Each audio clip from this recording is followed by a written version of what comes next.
So have you enjoyed the kind of the different role? Because obviously being a CEO is totally different to being a coach or Yeah. even an academy director or director of football. Yeah, it's different, you know, but it's not something that I'm just going to sit in and do the CEO role and not get involved in the football side. Equally, it's not something that Ryan's going to do. He's never get involved in the business side. We all discuss things as a group.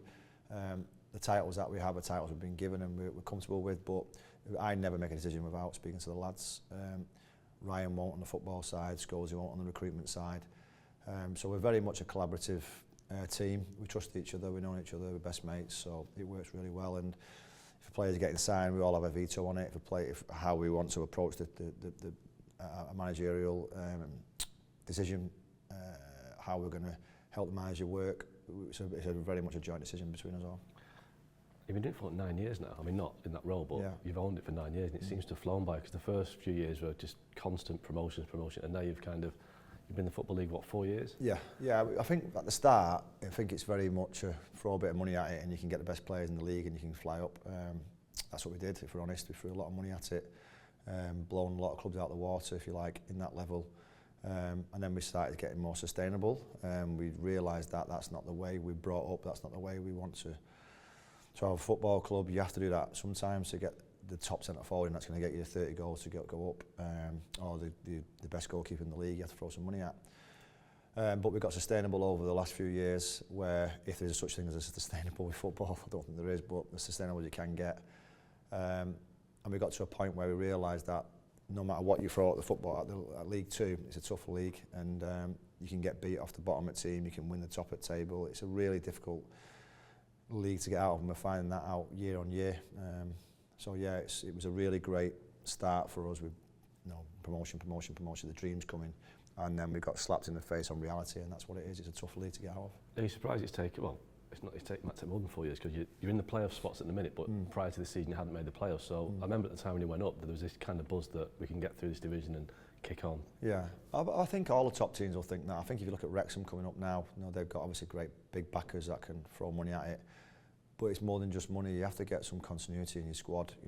If you look at the history of the last 4 years, for instance, teams that have gone up haven't necessarily been the biggest budgets. They've not necessarily been the standout team with the crowds, if you like. What they've had is continuity in the squad, and they've gelled together and then brought in 1 or 2.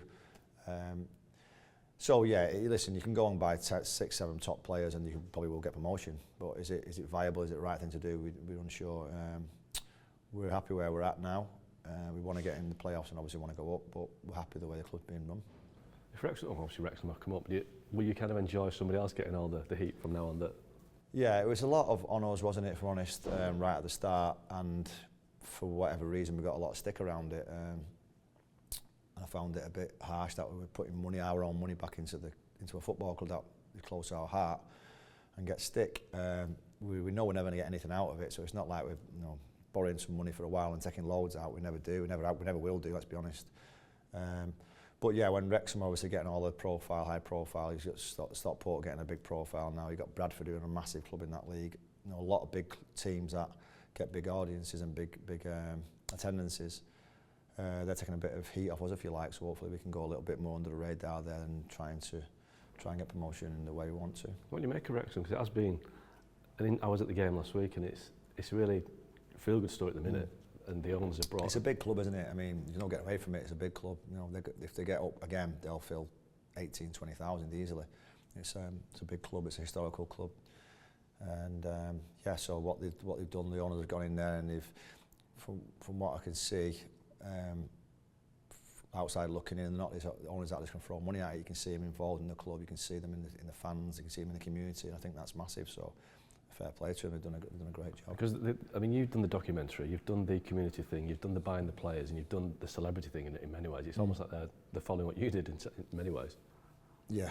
A bit more Hollywood glamour. Well, the thing with us is we knew what we had to do to get the spotlight on Salford. We're not daft. We knew what we had to do. We had to get the documentary, we had to get the hype up, get the fans up, and try and move forward with that. And we did that, and we want to become our own identity. We want to be Salford. We want to be hard-working,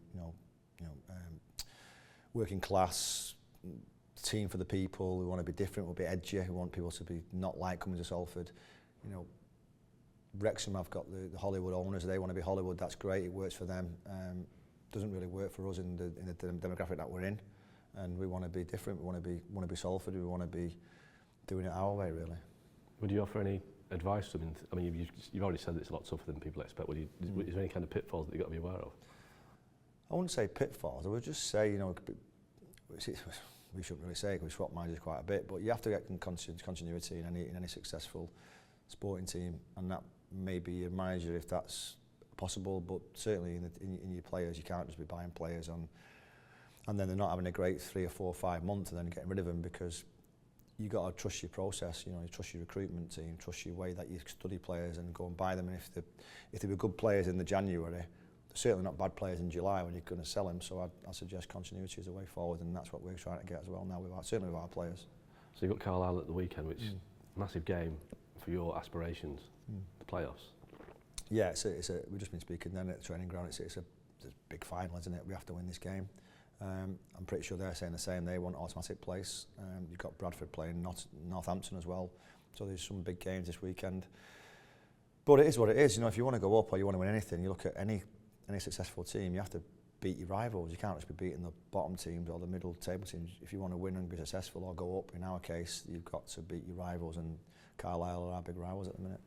I mean, how much of a challenge would it be for the club and for you yourself? If you go up, I mean, there's a few hurdles to clear, but you've got League One, Sheffield Wednesday, Derby County, Bolton, these really big clubs that, in terms of the fan base, they're just leagues apart from Salford. Yeah, they'll blow us away with the fan base, won't they? But I think if we go up, our fan base will start growing again. It's stagnated because, number one, you know, people haven't got all the spare cash at the minute. We accept that. We know the demographic that we're in, so we have to accept that also. But the feel-good factor has not been there, like you say, for 2 or 3 years with no promotion.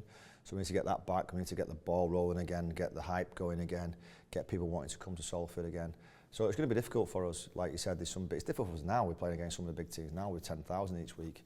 But we are where we are. I think the hardest thing for us, if we do go up, touch wood, is not the playing, because I think we've got a good team. I think adding 3 or 4 players to it, we've got a really good team that can go and compete. I think it'd be, can we get sustainable in League One, and then can we underpin it with the fundamentals, which will be the ground we'll have to get extended or move, and then the training ground we'd have to look at as well. So this is all being looked at the minute. You know, we're not trying to be reactive to this. You know, we're going to try and be proactive and make sure we get it all set up. It's difficult, and again, I keep going about demographic. We're in an area where land is so difficult to get, as even the biggest teams in the world struggle getting land. So we've got quite a thing going against us, but we knew that 9 years ago when we took over. I mean, you've been out of the game in terms of playing, what, 20 years now? I'm not quite that old, but yeah, 18 years. Is it old now? 40? No, Yeah. about 15 years. 15 years. So, do you kind of ever get the itch to go back into it? I know you've had the academy role at United and you're doing the CEO now. Is that you focus on that side of it now? Is that your next 10 years, or do you still want to? Because I know you did the coaching badges. Yeah, listen, football is my passion, and coaching, I love coaching. I do love coaching. I don't like the process of getting a coaching job, if I'm honest. I'm 48. I've had 1 interview, 2 interviews in my whole life, and it's not something, the process I didn't enjoy it. I get why people have to do it. I'm not sitting here and going, I shouldn't need an interview. I'm not saying that, but I just think that I'd rather have a one-on-one conversation about my philosophy and what I believe is the right pathway for coaching, and that doesn't happen. And so, and again, I don't want to go and move away from my kids and work somewhere for 9, 10 weeks, 12 weeks and get sacked. I need to make sure that I'm in a role where I trust people, they know what I'm about, and they know that whatever I'm doing, whether it be the results on the pitch or not, I'm giving my 100% 24 hours a day, which is what I brought up on, hard work. I was never the most talented player. I was always hard working, and that's my upbringing. That's what I'm like in my work life as well. So where I'm at now, I have that. I have people I trust, really good friends that are part owners. We've got great staff. We're a small club. And to me, it doesn't matter what's the badges. It matters what the people are who you're working with, and if they've got the same drive as you and the same philosophy, the same thought process, the same willpower, the same beliefs in football, and the same work ethic. And I'm in a role now that it gives me that. So at the minute, I'm happy. You seem to be part of that generation. Maybe it's a lost generation of players of your age, your kind of, you know, late 90s, early 2000s. Yourself, Robbie Fowler, Paul Scholes, Alan Shearer, who have been kind of lost to the game in terms of the coaching side of it. Is that because there's a kind of a people favour foreign coaches, or you just in that talented people a lot to offer that haven't been given that opportunity? Yeah, I don't know. I'm not. There's a lot of people that don't get opportunities in football and probably in life as well. Obviously, so you've got to be careful what you say, because the public out there will be going, "Oh, not everyone deserves everything. I've not got this." But in football, it's a different world, because I started my coaching badges when I was. So I have a big gripe about people with football, because you can go and get a degree and you pat them on the back and you throw your cap in the air and it's amazing. If my daughter gets it, I'll be proud. But you're doing a degree for what, 3, 5 years, 7 years sometimes. So I started playing football at 6, so it's a long time you play football. Then I started my coaching badges at 24, so 24 years trying to do my coaching badges. And at the end of it, you never get a guarantee of a job. Most of the time in a degree, you get a guarantee of a job. So it's a tough world to go in, but you know that before you go into it. So I think the reasons why some of the players that you named there haven't got into coaches, because, with all due respect, why would Alan Shearer wait around for some bloke to give him a job? When he can go and enjoy his life, he can go and have some family time, he can go and do his TV work that he does and enjoy himself. Because even though if you speak to Alan, you ask him what his passion is, he'll always say football. He'll always say, football is my passion, I love it, it's my first love. But you're not going to wait around forever for someone that you don't particularly trust and you don't particularly respect to give you a job, because you've been an unbelievable player like he has been. So it's a difficult one to wait around, and something comes up, whether it be TV work. I mean, you'd never guess Scholes would ever be a pundit, but he's doing it, he's good at it, and he's keeping busy, and he's involved in football. Me, I can guarantee you, when I was playing football, the CEO would be the last description you'd have put me down as, and that's what I'm doing now, albeit learning on the job. So I think it's a difficult world to get into, and the ones that get into it, they've worked hard at it, so they deserve the chance, and they have to get a little bit of luck as well. You talked to David Gill about it, because obviously he probably would have been surprised. I spoke to him quite a bit about that, yeah.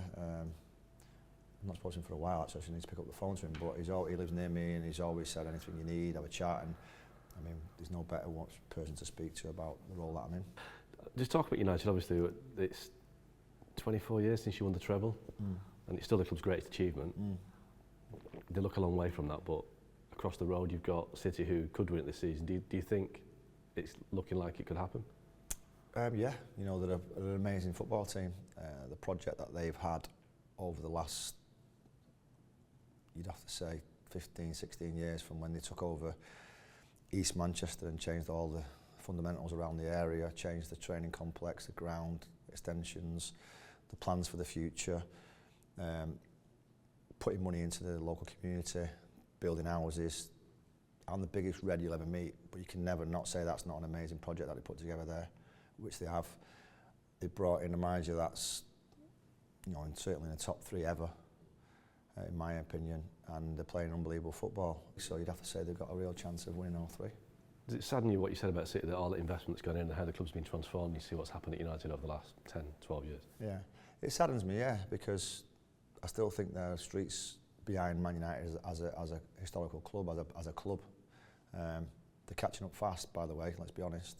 But I think the infrastructure that they've built underneath will see them through for the next 20, 30 years. And I think the biggest thing for Man United now is whether the owners stay or new owners come in, is they have to fundamentally look at the foundations of the club, because there's no point buying Harry Kane and then saying that's going to do us for 4 years, because it's a plaster over a gaping wound, and the gaping wounds are fundamentally that there has to be an infrastructure put in place where they can have a base to work from. I mean, Ten Hag, I think, is an amazing coach. I think he'll do unbelievable stuff at the club if he's been backed. But it's really difficult attracting top players if you haven't got the fundamentals of a football club right, unless you attracting the wrong players who just come for money, which has happened over the last 5 or 6 years. I mean, it's not long since you left United, so do you feel the club is on the right track, being back to where it should be, or do you still have concerns that it isn't? I think they've got the right manager. I think this transfer window in June, July, it will be a big one for July, August. It will be a massive one for the club. Who they're going to attract, what kind of squad that Ten Hag can build to go and win, all just due respect, not the League Cup, but go and win the proper championships, like the Premier League, get to the later stage at Champions League, FA Cups obviously. So I think it's a big transfer window, if I'm honest with you. I think there's some things that the club are building well, and there's some things that they need to get better at. Obviously, there's a lot spoke about the ground needs to be updated or changed. The training grounds, obviously, what is it, 23 years old now. So again, it's like there's two ways of doing it, isn't it? You flatten it and you start again, or you add little bits on. The little bits you add on have to be spectacular to make it anywhere near the level that the other team across Manchester's got. Would you knock it down and start again? I wouldn't knock it down, no. I'd, well, I'm not an architect, but I'd definitely, I don't like knocking it. It's too historical to knock down. I think they'd have to just work out a way of doing it side by side as they're playing and bring attendance down while it's building it. So two more things on the treble. So, first of all, how would you feel if City did it? It wouldn't diminish your achievement, but it wouldn't be unique anymore, would it? No, it wouldn't be unique. I probably won't get asked about it as much. It won't be unique, no. But listen, it is what it is. It'll happen again, whether it be this year, 10 years' time. It's going to happen again. I'd rather it not be City, if I'm honest. But I'm a football person. I'm not a bitter person. I've got a lot of mates who are City fans, so they'll tell you myself. I'm quite honest, and the way they play football and what they do, you can't not say they're good. I mean, they're very, very good. I mean, what they did against Bayern in the Champions League was frightening, really. So whether or not Bayern's the great team that they used to be, I don't know. But to go and do what they did there is phenomenal, really. So if they win it, you know, well done, good luck to them. But I don't think they'll do it in the style we did it in. Would it be easier to accept they're doing it in Liverpool?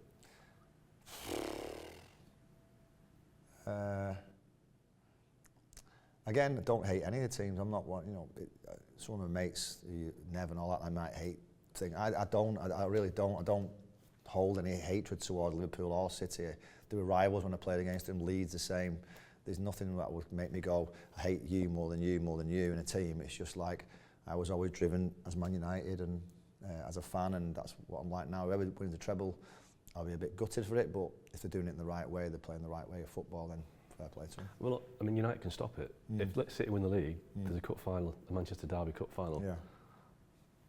If you were playing that game, I'm pretty sure there'd be no question mark about the desire to win. Do you think that was matched by the current squad? Do you have any faith that they could stop City winning the treble? Yeah, they'll know. You'd like to think it'd be drummed into them over the course of the 10 days build up to it. You'd probably know then where City are in the league. There's no way they can't be told it. There's no way they have to be told it, and I'm sure they will be. There's a few people still left. Hopefully that'll be able to tell them the history of the not hatred, but the rivalry, the City, what it means to people. I mean, to be fair to Ten Hag, you see him all around the local area with his missus on his bike, and he's engaged in the community. So that's really healthy, and I like that. But yeah, they have to be told that they can't lose that game. Whatever means, they can't lose that game. Thanks so much for watching ESPN on YouTube. And for more sports highlights and analysis, be sure to download the ESPN app. And for premium content and live streaming, subscribe to ESPN Plus.